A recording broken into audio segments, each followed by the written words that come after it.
بسم اللہ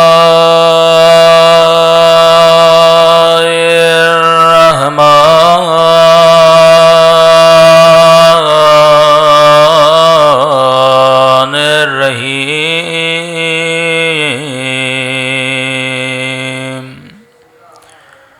الحمد للہ رب العالمین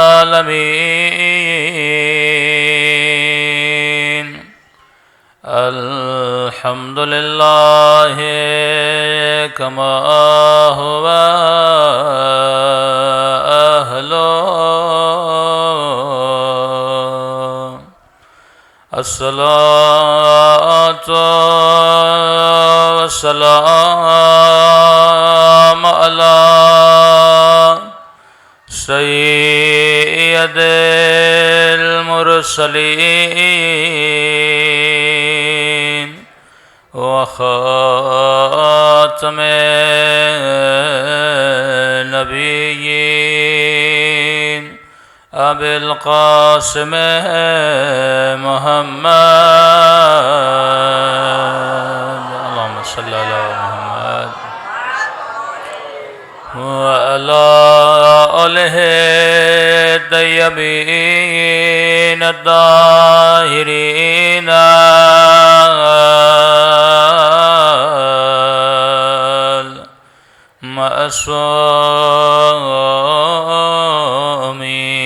المعصومین۔ جمعہ کا دن ہے، اپنے امام کے ظہور و سلامتی کی دعا۔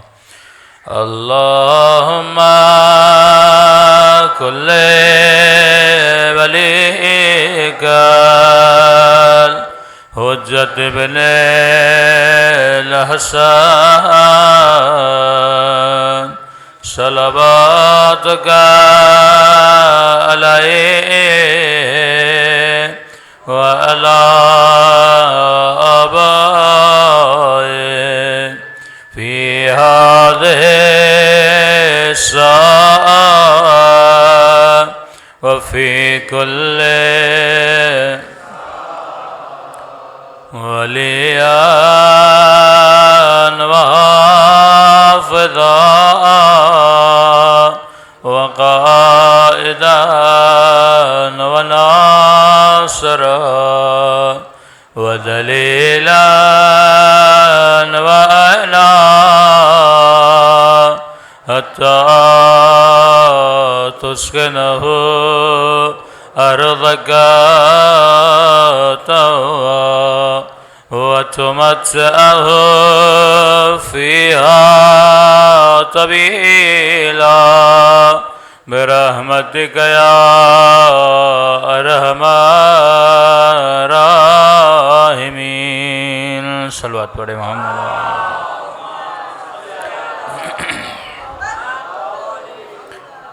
بسم اللہ الرحمن الرحیم رب اشرح لی صدری ویسر لی امری واحلل عقدۃ من لسانی یفقہوا قولی۔ اما بعد فقد قال سبحانہ وتعالی فی محکم کتابہ بسم اللہ الرحمن الرحیم انا للہ و انا الیہ راجعون۔ صلوات پڑھے محمد وآل محمد۔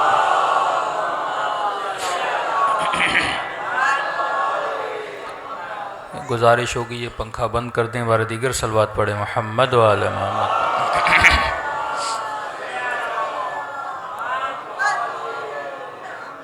دعا ہے پروردگار عالم اس مبارک دن میں ہم سب کی عبادتوں کو اپنی بارگاہ میں قبول فرمائے، اور جس مقصد زندگی کو لے کر یہ مجالس رکھی جاتی ہیں خدا ان مقاصد میں بھی ہم سب کو کامیابیاں نصیب فرما دے۔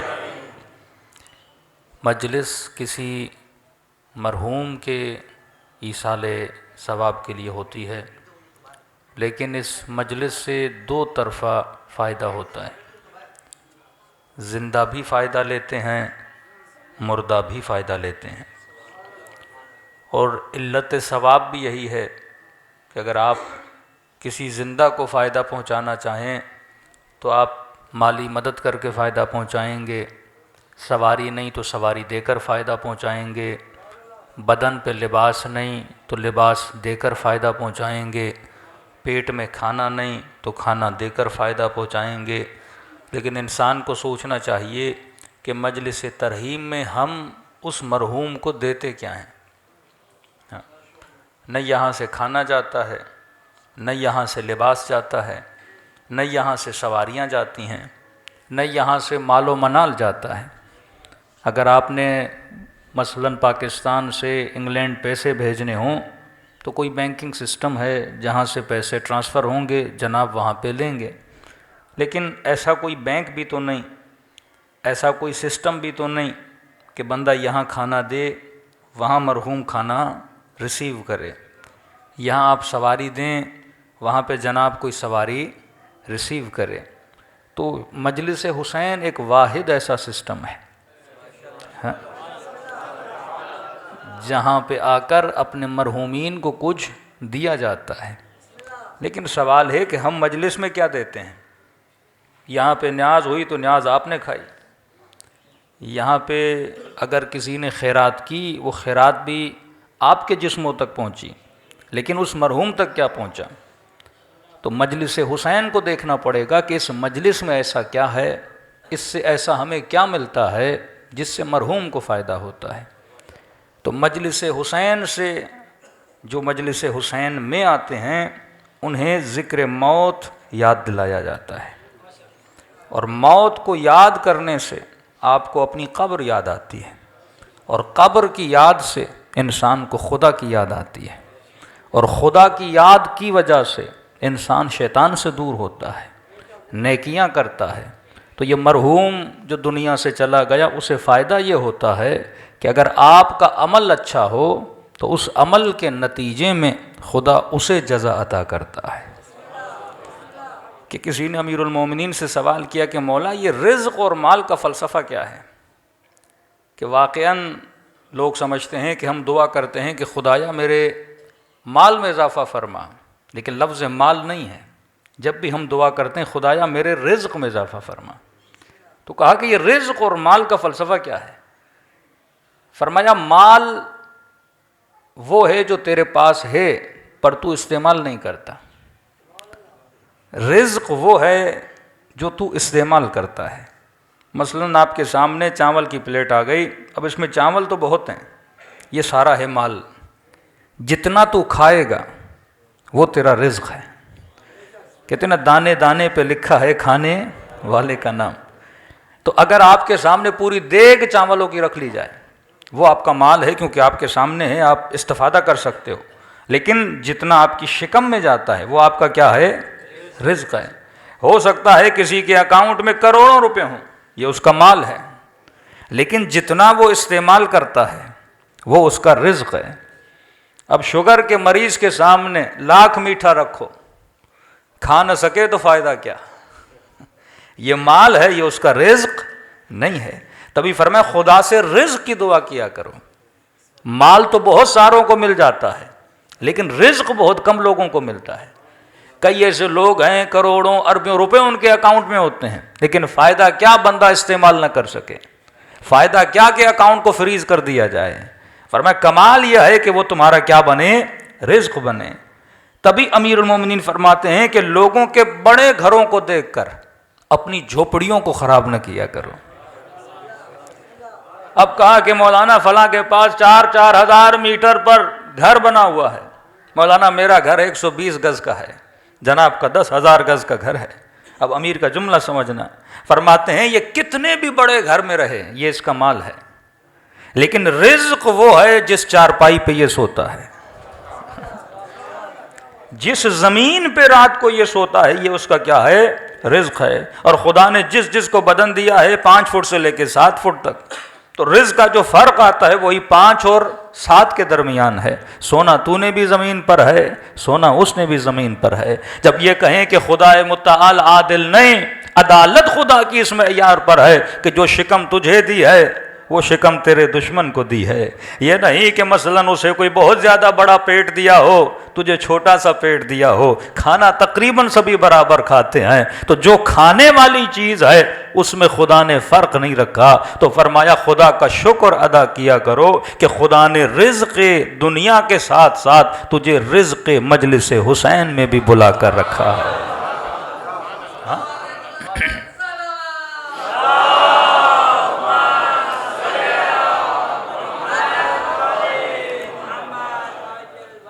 انسان کا عمل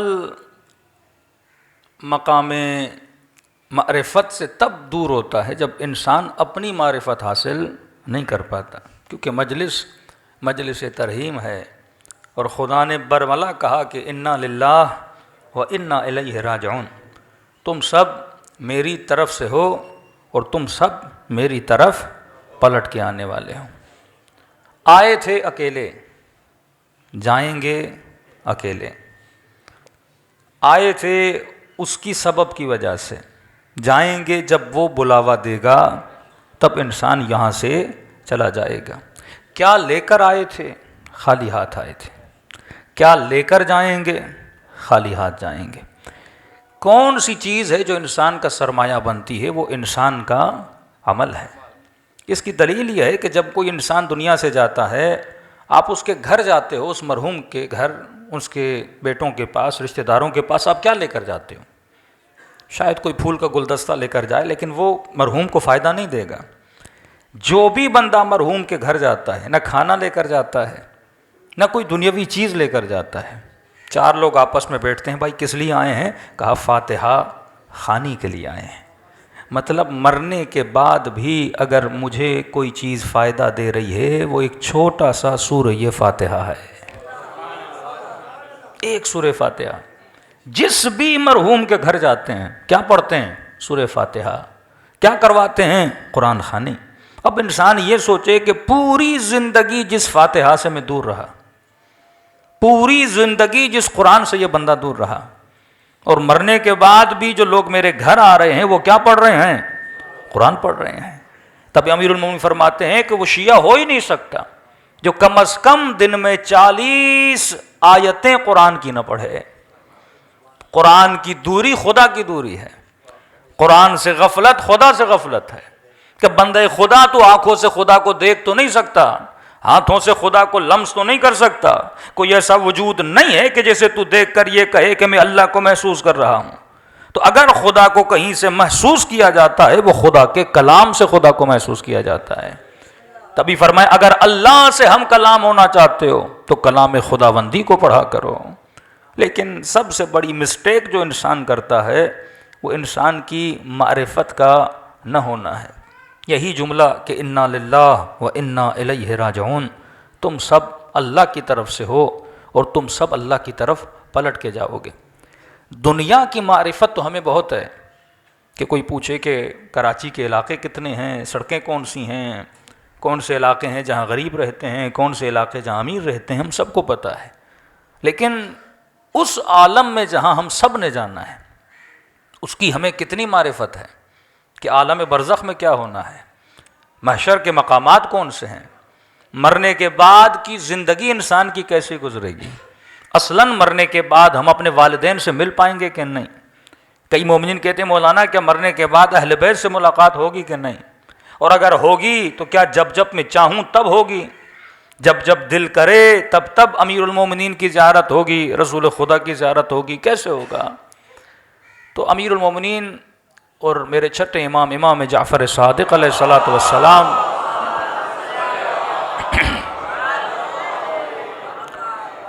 فرماتے ہیں دنیا کی زندگی اور آخرت کی زندگی میں ایک فرق ہے.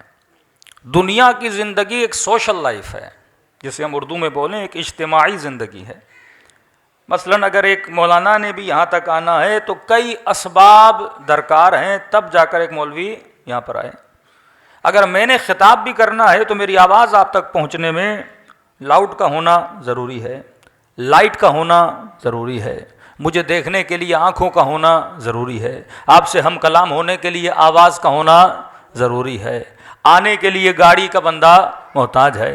یہاں تک کہ آپ کے سفرے پر جب ایک روٹی آتی ہے یہ روٹی بھی کئی اسباب سے گزرتے ہوئے.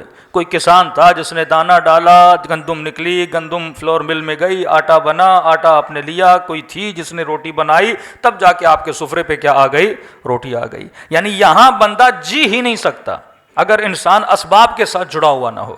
تبھی فرمایا جس کے اسباب جتنے مضبوط ہوں گے وہ زندگی اس کی اتنی کیا ہو جاتی ہے؟ آسان ہو جاتی ہے. لیکن فرمایا مرنے کے بعد جو زندگی ہے وہ زندگی بغیر اسباب کی زندگی ہے. یعنی یہاں بدن سے روح نکلی، اب وہ جو عالم ہے وہ عالم اسباب نہیں ہے. یہاں تو لوگوں کا محتاج ہے، وہاں پہ بندہ صرف اور صرف خدا کا محتاج ہے. وہاں ایک ہی سبب ہے اور وہ پروردگار عالم ہے. یعنی یہ نہیں کہ وہاں آپ کسی کے محتاج ہوں. تو دو جملے استعمال کیے. فرمایا یہاں کی زندگی سوشل لائف ہے، اجتماعی زندگی ہے، لیکن مرنے کے بعد جو زندگی ہے وہ انفرادی زندگی ہے.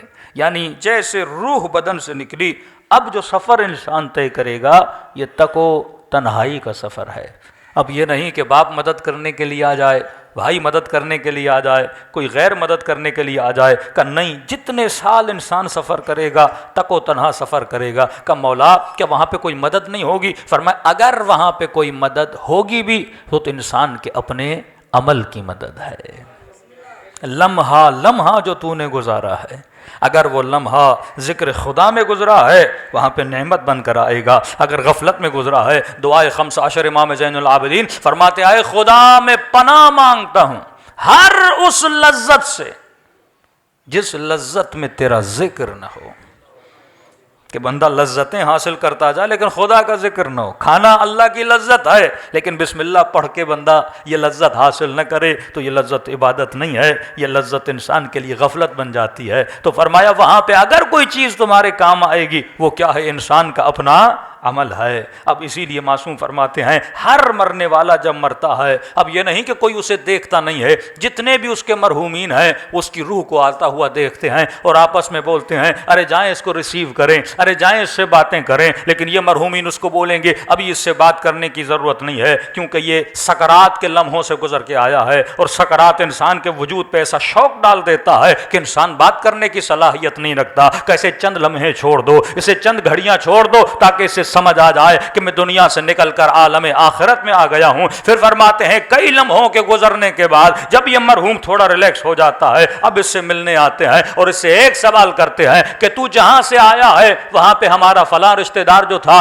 اس کے حالات کیسے ہیں. اس سے پتا چلتا ہے کہ اوپر والوں کو نیچے والوں کے حالات کا پتا نہیں ہے اور نیچے والوں کو اوپر والوں کے حالات کا پتا نہیں ہے. لہٰذا یہ حالات کی معلومات کس سے لیتے ہیں؟ جو دنیا سے وہاں جا رہا ہے. کہ یہ بتا جو وہاں پر ہے اس کے حالات کیسے ہیں. یہاں تک بھی ان کو علم نہیں ہے کہ زندہ ہے یا مر گیا ہے، مالی حالات کیسے ہیں، زندگی کیسے گزر رہی ہے. فرماتے اگر یہ بولے گا کہ وہ مر چکا ہے تو ان کے چہروں پہ مایوسی آ جاتی ہے. اس کا مطلب مر تو چکا ہے لیکن ہم اس سے ملے نہیں ہیں، اور اگر ہم نہیں ملے تو اس کا مطلب یہ ہے یہ وادی سلام کی طرف نہیں گیا ہے، وادی برہوت کی طرف گیا ہے. اور اگر یہ سنتے ہیں کہ وہ زندہ ہے تو ان کے چہروں پہ خوشی آ جاتی ہے. اس کا مطلب ابھی تک اس عالم میں آیا نہیں ہے اور وہ دعا کرتے ہیں کہ پروردگارا اگر مر جائے تو اسے وادی سلامتی میں لا کر کھڑا کر دینا. صلوات پڑھے محمد و آل محمد پر.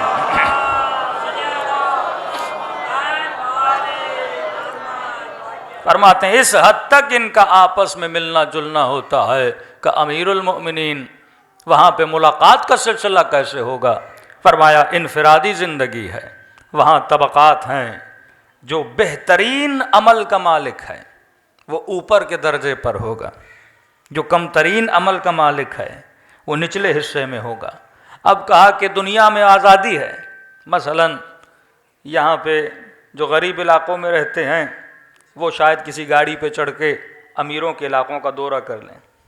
ہاں، کوئی پاکستانی ویزا لگا کے کسی امیر ملک کا وزٹ کر لے. لیکن کہا کہ وہاں پہ یہ اجازت نہیں ہے. جو نچلے درجے میں ہے اسے اجازت نہیں کہ وہ اوپر والے درجے میں جائے.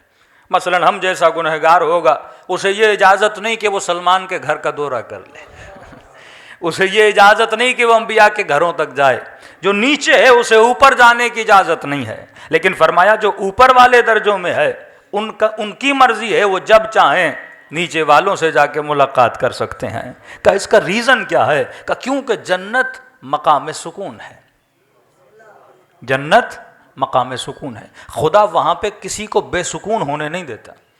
اب نیچرل ہے جس بندے کے مقامات چھوٹے ہیں اگر وہ اوپر جائے گا ان کی نعمتوں کو دیکھے گا تو اس کے اندر کیا پیدا ہوگا؟ یأس اور حسرت پیدا ہو جائے گی، غمگین ہو جائے گا کہ یہ مقام میرے پاس کیوں نہیں ہے. لیکن اوپر والا جب نیچے آئے گا وہ اور اللہ کا شکر ادا کرے گا کہ خدا نے مجھے کیا عطا کی ہیں، نعمتیں عطا کی ہیں. تو فرمایا وہاں پہ اگر کوئی امیر المومنین سے ملنا چاہتا ہے اس میں مرضی میری نہیں ہے، مرضی علی کی ہے. جب وہ چاہیں گے ملنے آئیں گے، رسول جب چاہیں گے ملنے آئیں گے، سلمان جب چاہیں گے ملنے آئیں گے، شہداء جب چاہیں گے تو ملنے آئیں گے. ہمیں اجازت نہیں ہے. تبھی فرمایا یہ دنیا ہے، یہاں پہ اپنا مقام اتنا بلند کر کہ جب وہاں چلا جائے یہ مرضی تیرے ہاتھ میں رکھی جائے، تو جب چاہے علی کا دیدار کرنے چلا جائے.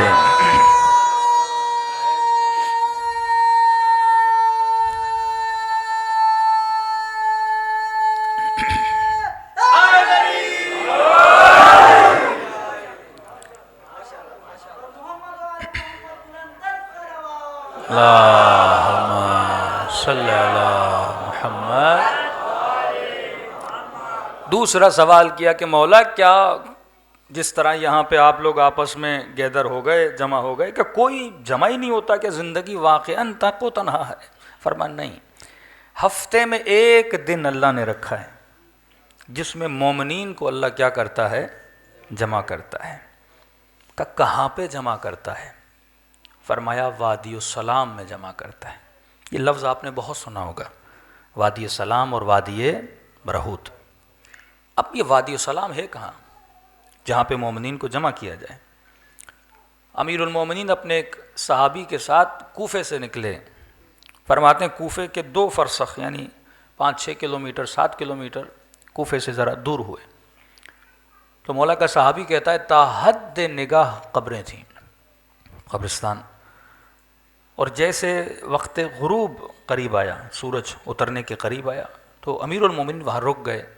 اور رکنے کے بعد علی نے کلام کرنا شروع کیا، باتیں کرنا شروع کی. اب کہتا ہے میری سمجھ میں نہیں آ رہا باتیں کس سے کر رہے ہیں کیونکہ سامنے مجھے کوئی نظر نہیں آ رہا. اب میں نے کہا شاید مولا مردوں کو سلام کر رہے ہیں، السلام علیکم یا اہل لا الہ الا اللہ. یہ جملہ بڑا عجیب ہے کہ اے اہل لا الہ الا اللہ، ہم پر تمہارا سلام ہو. مطلب مرنے کے بعد ہر بندہ اہل لا الہ الا اللہ بن جائے گا، ہر بندہ معرفت خدا کو حاصل کر لے گا، ہر بندہ مقام پروردگار عالم کو جان جائے گا. کیونکہ موت معرفت کا ایک وہ پہلو ہے کہ جیسے بدن سے روح نکلتی ہے تو معرفت کا ایک ہلکی سی جھلک انسان میں آتی ہے، پروردگار عالم کی قرب خدا انسان کو ملتا ہے. تو کہتے ہیں امیر المومنین نے باتیں کرنا شروع کی، لیکن یہ کلام اتنا طولانی ہوا کہ گھنٹوں گزر گئے. کہتے ہیں میں تھک کے زمین پہ بیٹھ گیا، بالآخر میری ہمت جواب دے گئی. میں نے کہا امیر المومنین میں بیٹھ کے تھک گیا ہوں اور آپ ابھی تک کھڑے ہیں اور کلام کر رہے ہیں. امیر المومنین فرماتے ہیں اے میرے پیارے صحابی، اگر تمہاری آنکھوں سے اللہ پردے ہٹا دے تو حلقاً حلقہ تم یہاں پہ لوگوں کے گروہ دیکھو جو عالم برزخ سے وادی السلام میں آئے ہیں اپنے امیر المومنین سے ہم کلام ہونے کے لیے. ہر شب جمعہ ارواح کہاں آتی ہیں؟ وادی السلام میں آتی ہیں. اب وادی السلام یہ فزیکل وادی السلام نہیں ہے، لیکن ایک ایسی جگہ جہاں انبیاء کی ارواح، جہاں امیر المومنین کی روح موجود ہے، اور وہاں پہ کیا آ کر لے دنیا مقام عمل ہے. اب کئی لوگ کہتے ہیں مولانا کیا مرنے کے بعد عمل ختم ہے؟ ہم مرنے کے بعد کوئی عمل نہیں ہے کہ بندہ یہ کہے کہ مرنے کے بعد 2 رکعت نماز پڑھ کے اپنا عمل بڑھاؤں گا، 4 روزے رکھ کے اپنا عمل بڑھاؤں گا، 2 حج کر کے اپنا عمل بڑھاؤں گا، خیرات کر کے اپنا عمل بڑھاؤں گا. مرنے کے بعد کوئی عمل نہیں ہے. فرمایا مرنے کے بعد عمل نہیں ہے لیکن علم حاصل کرنے کی اجازت خدا ضرور دیتا ہے. یعنی مرنے کے بعد عمل میں اضافہ نہیں ہوتا لیکن مرنے کے بعد انسان کے علم میں اضافہ ہوتا ہے. اور جب ان ارواح کو وادی السلام میں لایا جاتا ہے اور اہل بیت کی محفل میں آتے ہیں تو ان کے وجود کے علم میں کیا ہوتا ہے؟ اضافہ ہوتا رہتا ہے. تبھی ایک شہید کی ماں، ایک ایرانی شہید تھا، کہتے ہیں ڈیلی جاتی تھی شب جمعہ رات کو اپنے بیٹے کی قبر پہ بیٹھتی تھی اور یہاں تک کہ صبح ہو جاتی تھی، زیارت عاشورہ پڑھا، قرآن پڑھا، مختلف اعمال انجام دیتی رہتی تھی، اور کئی دنوں کے بعد اس نے اپنے بیٹے کو خواب میں دیکھا۔ اب خواب کے عالم میں کیا دیکھتی ہے کہ بیٹا ماں سے ملنے کے لیے آیا ہے، یہ بھی اپنے بیٹے سے ملتی ہے، لیکن کہتی ہے میں دیکھتی ہوں کئی مومنین ہیں جنہوں نے سامان سفر باندھا ہے اور وہ کہیں جانے کی تیاری کر رہے ہیں۔ میں نے بیٹے سے کہا کہ میرے لال یہ کہاں جا رہے ہیں؟ کہ اماں یہ وادی السلام جا رہے ہیں، امیر المومنین سے ملاقات کے لیے جا رہے ہیں۔ تو میں نے کہا بیٹا تو نہیں جائے گا؟ کہ اماں علی نے کہا ہے کہ جب تک ماں ہو تو ماں کے حضور میں بیٹھے رہنا، اور ماں چلی جائے تو پھر وادی السلام میں آنا۔ کہ اماں اسی لیے جب جب آپ آتی ہیں میں علی کی زیارت سے محروم ہو جاتا ہوں، تبھی شاید یہ مکروہ ہے کہ راتوں کو قبرستان نہ جایا کرو، دنوں کو قبرستان جایا کرو، کیونکہ راتوں کو مومنین کی ارواح کو وادی السلام میں بھیج دیا جاتا ہے۔ تبھی میرے چھٹے امام سے کسی نے کہا کہ مولا میرا بھائی بغداد میں ہے اور مجھے خوف ہے کہیں وہ مر جائے گا، اسے وہیں دفن کر دیا جائے گا، کیونکہ ہر مومن کی خواہش ہے میرے جسم کو وادی السلام میں دفن کیا جائے۔ تو میرے چھٹے امام فرماتے ہیں کہ مومن دنیا کے کسی بھی کونے میں مر جائے، جسم اس کا کہیں بھی دفن ہو، خدا حکم دیتا ہے کہ مومنوں کے جسموں کو وادی السلام میں لا کے دفن کر دیا جائے۔ صلوات پڑھے محمد وعلی محمد۔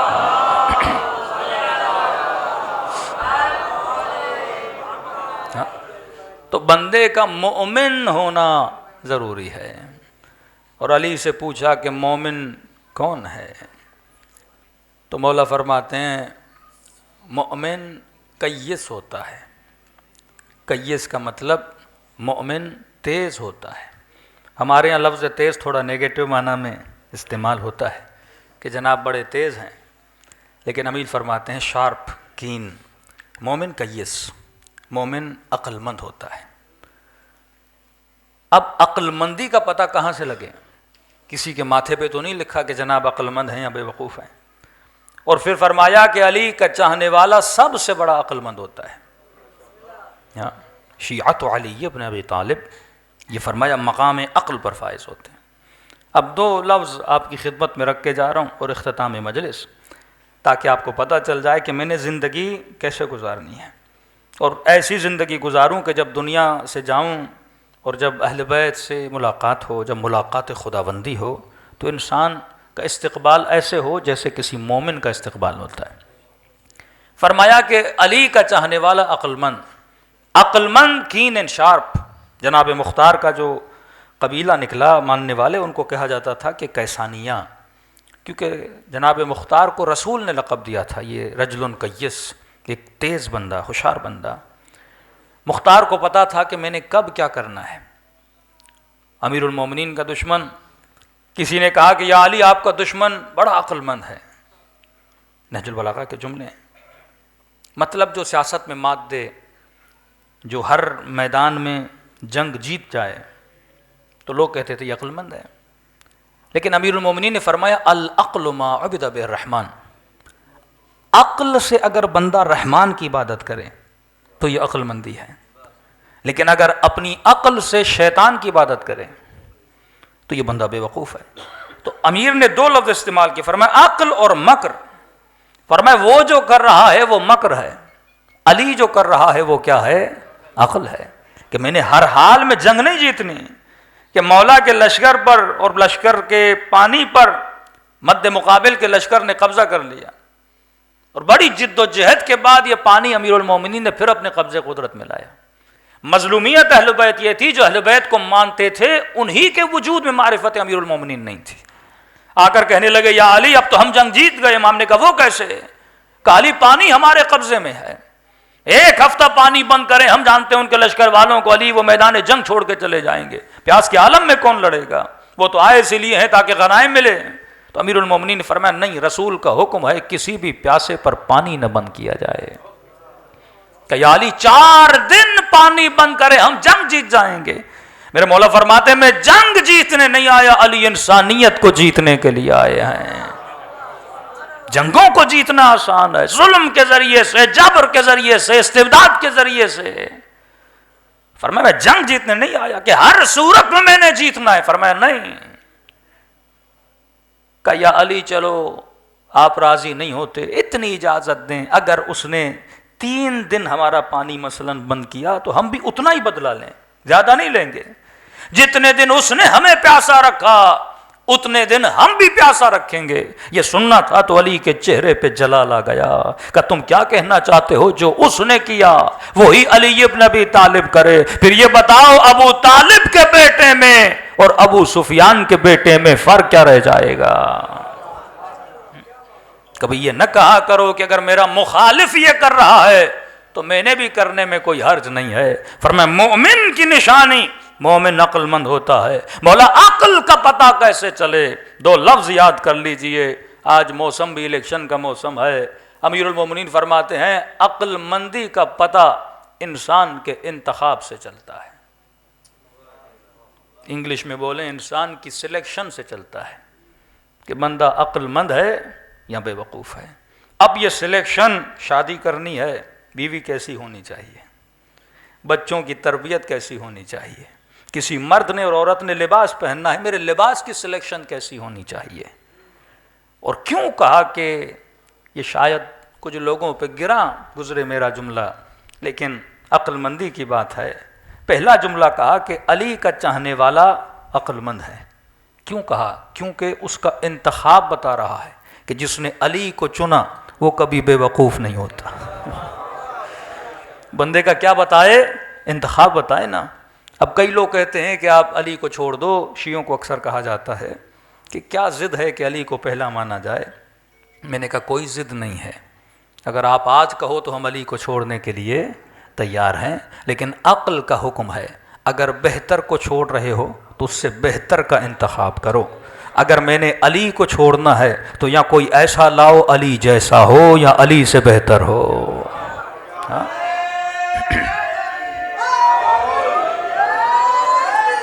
شجاعت میں علی سے بہتر، حسب میں علی سے بہتر، نسب میں علی سے بہتر.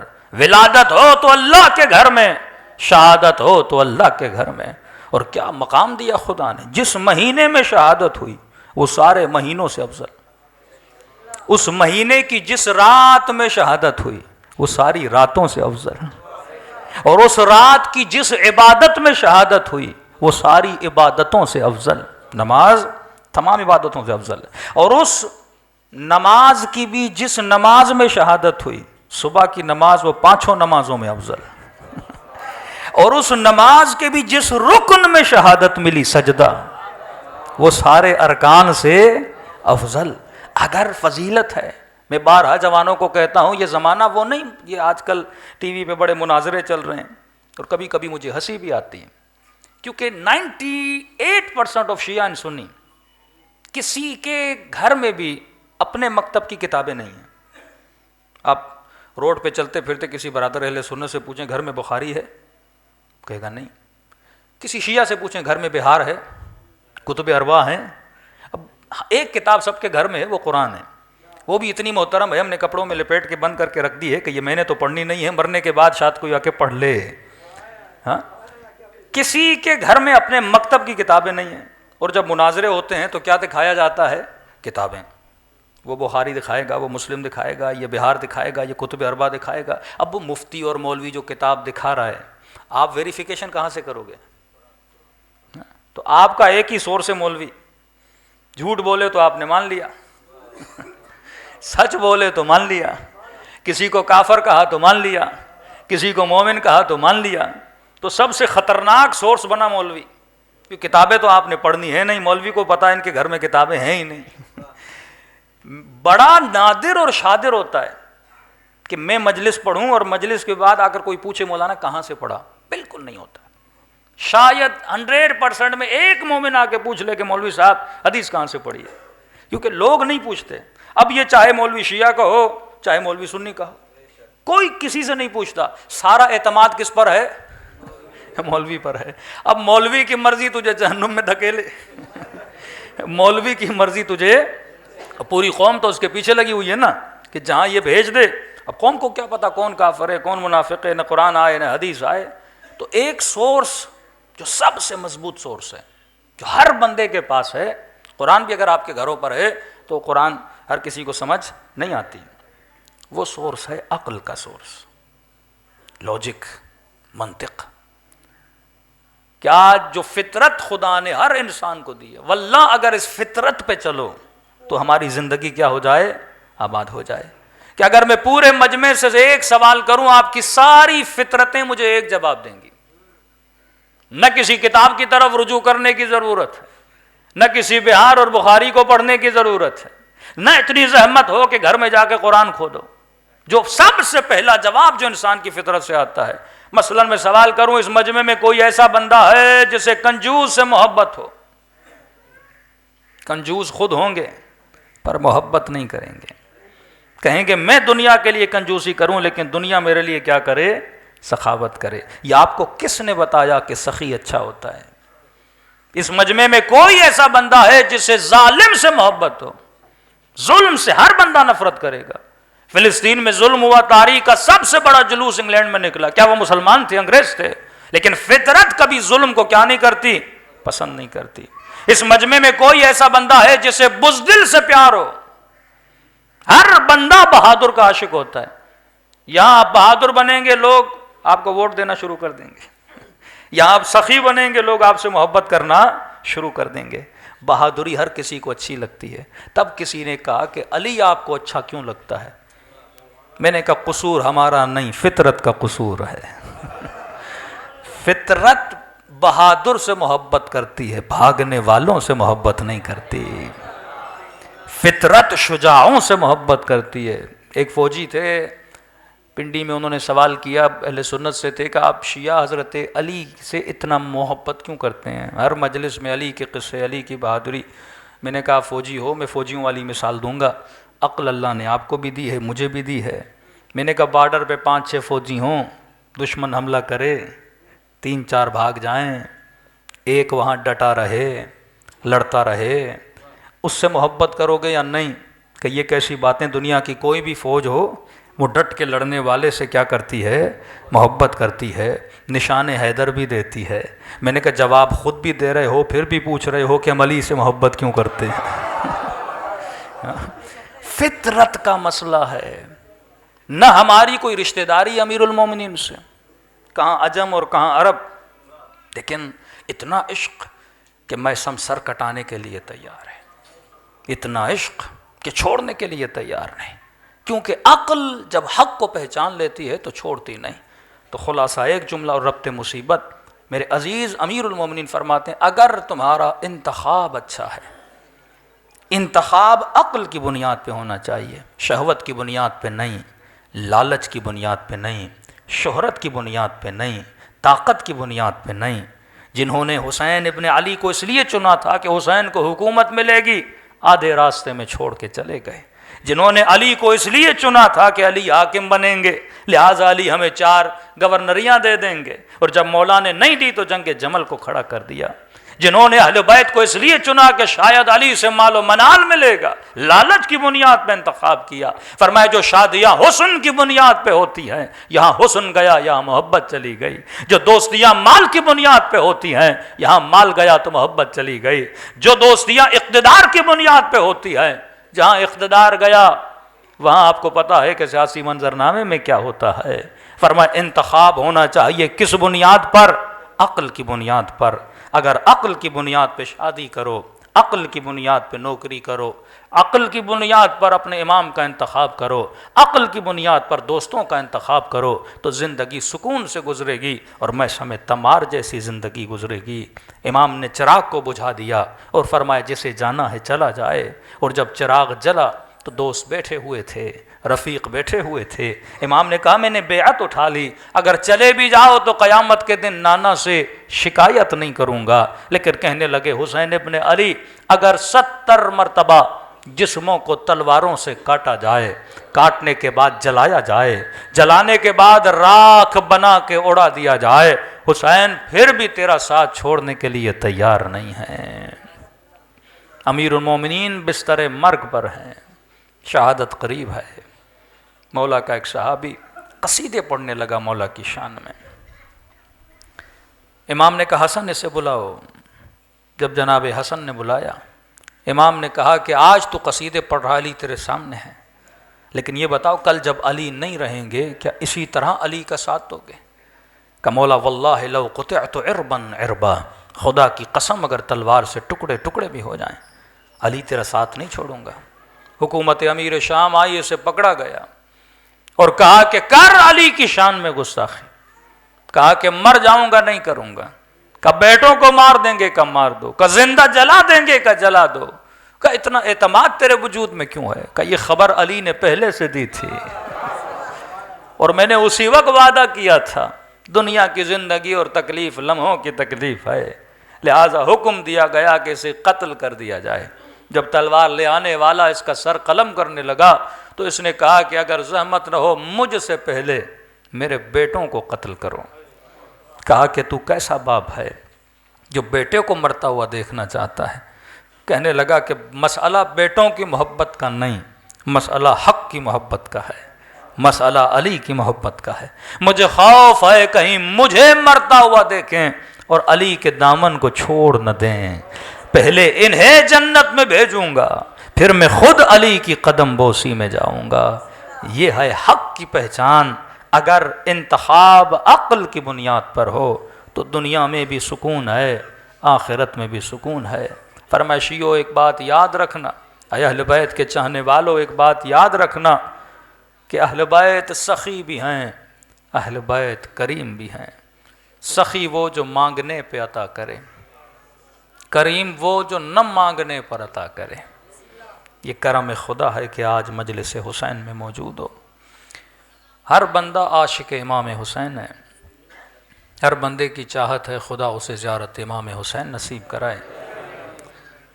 بارہا میں مجلسوں میں عرض کر چکا کہ ایک مولا کا بوڑھا عاشق بدن سے معذور تھا، مالی اعتبار سے بے انتہا فقیر تھا۔ اس نے کیا دیکھا کہ لوگ کربلا کی طرف جا رہے ہیں، 40 کے دن تھے، تو جیسے اس نے بسوں کو کربلا کی طرف جاتا ہوا دیکھا تو اس کی آنکھوں میں آنسو آ گئے۔ گھر گیا اور مصلی پہ 2 رکعت نماز زیارت امام حسین پڑھی اور شکایت کی اپنے امام حسین سے کہ مولا کیا تیری زیارت صرف امیروں کے لیے ہے؟ مولا کیا معذوروں کو کربلا نہیں بلاؤ گے؟ کیا غریبوں کو کربلا نہیں بلاؤ گے؟ عاشق جب دیکھے نا کوئی میرے معشوق سے ملنا جا رہا ہے تو تڑپ اٹھتا ہے، کہتا ہے رو رو کے اسے سجدے میں نیند آ گئی، خواب کے عالم میں امام حسین کی زیارت نصیب ہوئی۔ امام نے فرمایا اے بوڑھے عاشق، وہ کربلا جائیں گے اور حسین کی زری کو دیکھیں گے، میں نے خواب میں آ کے اپنے چہرے کی زیارت تجھے کرائی ہے۔ کہ وہ ابھی کربلا پہنچے نہیں ہیں، حسین خود چل کے تیرے خواب میں آئے ہیں۔ کبھی یہ نہ کہا کرو کہ ہم کریم نہیں ہیں، لیکن ایک بات سن لے اپنے امام کی، زندگی میں ایک بار بھی اگر ہو سکے میری کربلا آنا ضرور، کیونکہ مرنے کے بعد جب اس کے ثواب کو دیکھو گے اور اگر نہ ہوگا تو پچھتاؤ گے۔ آغا گلپائے سے کسی نے بیٹے نے خواب میں دیکھا کہ بابا اگر دنیا میں ایک دن ملے کون سا کام کرو گے؟ نماز، روزہ، حج و زکوٰۃ۔ فرمایا بیٹا ایک دن بھی ملے نہ میں امام رضا کی زیارت کو جاؤں گا۔ کہا کیوں؟ کہ یہ تو مرنے کے بعد پتا چلا ہر کی ہوئی زیارت کے بدلے میں 3 مرتبہ امام رضا مجھ سے ملنے کے لیے آئے، اور میں تجھے نہیں بتا سکتا اس ملاقات کا سکون کیا ہے۔ کہ مولا اگر نہ آ سکوں کربلا تو کیا، آپ تو کریم ہیں، مر جاؤں گا منکر و نکیر کہیں کہ بدبخت حسین کا عاشق تھا، ایک ثواب زیارت لے کر نہیں آیا۔ فرمایا ہم کریم ہیں، آ سکو تو آؤ، لیکن اگر نہ آ سکو تو ہم نے ثواب کا دروازہ تیرے لیے بند نہیں کیا، ہم کریم ہیں۔ مولا کیسے حاصل کروں یہ ثواب زیارت؟ فرمایا خلوص دل سے مجھ حسین کو ایک سلام کیا کرو، خدا اس سلام کے بدلے میں تجھے ثواب زیارت حسین عطا کرے گا۔ کہ مولا بس ایک سلام سے ثواب مل جائے گا؟ فرمایا جب سلام کرو ایک نشانی اگر تیرے اندر آ جائے تو سمجھنا ثواب زیارت حسین مل گیا۔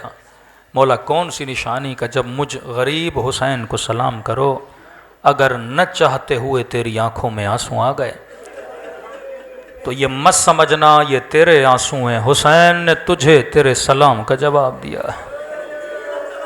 دلوں کو کربلا کی طرف روانہ کریں، سب مل کے اپنے آقا کو سلام کریں۔ السلام علی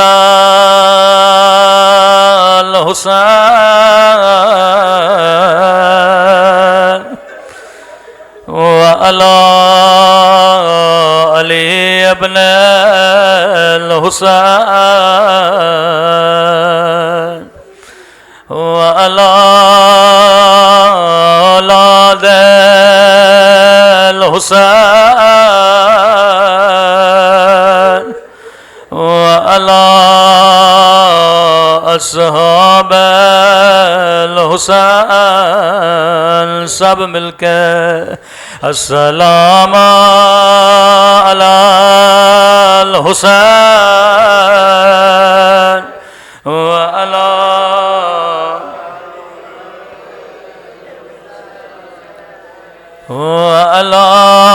اولاد الحسین وعلی اصحاب، میرا سلام ہو زینب کی لٹی ہوئی چادر پہ،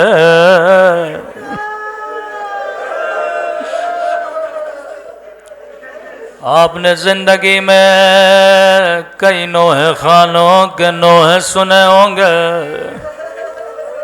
لیکن علماء فرماتے ہیں اگر امام زمانہ کے ساتھ رونا چاہتے ہو تو کبھی کبھی فرزند زہرا کا نوحہ پڑھا کرو۔ زیارت ناہیہ امام زمانہ کا نوحہ ہے۔ اب جو جملے پڑھوں گا یہ کسی ذاکر کے جملے نہیں، یہ فرزند زہرا کے جملے ہیں۔ سنیں گے اپنے جد کی مظلومیت پہ کیسے سلام کرتے ہیں، کسی مظلوم یا مظلومہ کا نام نہیں لیتے، مصیبت کا ذکر کرتے ہیں۔ قدیمی مومنو سمجھنا تیرا کام ہے۔ سنیں گے میرے مولا کیسے سلام کرتے ہیں، فرمایا میرا سلام ان ننے سے رخساروں پہ، اللہ جانے یہ کس بچے کے رخسار ہے، کیا یہ علی اصغر کے رخسار ہے؟ جواب میرے مولا نے خود دیا، میرا سلام ان ننے سے رخساروں پہ، او جن کا رنگ بدلتا رہا، یہ نہیں کہ رنگ بدل گیا بلکہ بدلتا رہا۔ کبھی شمر کے تماچوں نے رنگ نیلا کیا، کبھی ظالم کے تماچوں نے رنگ کالا کیا۔ صحیح بخاری کی حدیث ہے، رسول خدا کا فرمان ہے، مسلمانوں کبھی حیوان کو بھی منہ پہ نہ مارا کرو، کبھی حیوان کو بھی منہ پہ نہ مارا کرو۔ راوی کہتا زندان شام تھا، ننھی سی بچی کی گود میں بابا کا کٹا ہوا سر آیا، سر کو سینے سے لگایا، رو کے کہنے لگی میرے غریب الوطن بابا، او میرے 3 دن کے پیاسے بابا، بابا ذرا آنکھیں کھولو، ذرا میرے زخمی رخسار دیکھو۔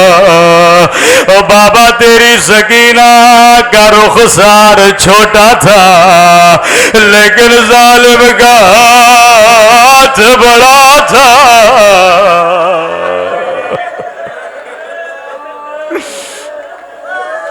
میں قربان امام زمانہ آپ کے مظلومیت پہ۔ فرمایا میرا سلام ان ننے سے رخساروں پہ او جن کا رنگ تماچوں نے بدل دیا، آخری سلام اور زحمت کو تمام کرو۔ علماء فرماتے ہیں امام زمانہ کا جملہ ہے، آج جمعے کا دن ہے، فرماتے مومن تو سن کے روتا ہے، تو میرے جد کے غم میں پانی کے آنسو بہاتا ہے۔ فرماتے ہر روز نماز عصر کے بعد خدا مجھے میرے دادا حسین کا خون بھرا گردہ دکھاتا ہے۔ اگلا سلام سب سے بڑا درد بھرا سلام ہے، فرمایا میرا سلام ان زخمی رخساروں پہ جن کا رنگ بدلتا رہا، اس سے بھی بڑا سخت سلام میرے مولا نے دیا۔ فرمایا میرا سلام ان زخمی ہونٹوں پہ، ان پھٹے ہوئے ہونٹوں پہ، اللہ جانے یہ کس کے ہونٹ ہیں، کیا علی اکبر کے ہونٹ ہیں یا سکینہ کے ہونٹ ہیں؟ جواب میرے مولا نے خود دے دیا۔ میرا سلام ان زخمی ہونٹوں پہ او جن پہ ظالم چھڑی مار رہا تھا، امام زمانہ یہ مجمع تیری مظلومیت پہ قربان، آپ کو وہ ہونٹ یاد ہے او جن پہ یزید چھڑی مار رہا تھا، لیکن میں کہوں میرا سلام ان ننھی سی آنکھوں پہ جو یہ منظر دیکھ رہے تھے، اللہ کسی بچی کو بابا کا کٹا سر نہ دکھائے۔ اللہ لعنت اللہ علی القوم الظالمین۔ پروردگار تجھے رسول کے مظلوم نواسوں کا واسطہ، تجھے حسین کی کٹی ہوئی گردن کا واسطہ، تجھے سکینہ کے ننھے سے رخساروں کا واسطہ، تجھے سیدہ زہرا کی چادر کا واسطہ، خدایا مرحوم کے درجات کو بلند فرما، جو حاضرین ہیں ان کے مرحومین کے درجات کو بلند فرما، ہم سب کو قبر کی پہلی رات امام حسین اور رسول کی شفاعت نصیب فرما۔ اے خدا بحق محمد و آل محمد ہم سب کے صغیرہ کبیرہ گناہ معاف فرما۔ پروردگارہ جو تنگ دست ہیں ان کے رزق میں حلال اضافہ فرما، جو بیمار ہیں ان سب کو شفاء کاملہ اور عاجلہ نصیب فرما۔ پروردگارہ اس کائنات سے ظلم اور استبداد کے خاتمے کے لیے بالاخص فلسطین کے مظلوم مسلمان مملکت پاکستان میں جو ظلم ہے، خدا اس ظلم کے خاتمے کے لیے ہمارے مولا اور آقا امام زمانہ کا ظہور فرما، اور کائنات کے جس کونے میں جہاں کہیں بھی ظالم ہے خدایا انہیں نیست و نابود فرما۔ پروردگارہ یہ دعا ہمیشہ کریں جناب سلمان فارسی کی دعا کہ اے خدا ہم سب کو زبان ذاکر عطا فرما، بدن صابر عطا فرما، دل شاکر عطا فرما، عقل سالم عطا فرما، جو مانگا نہیں مانگا اپنے خزانے قدرت سے ہم سب کو نصیب فرما۔ ربنا تقبل منا انک انت السمیع الدعاء۔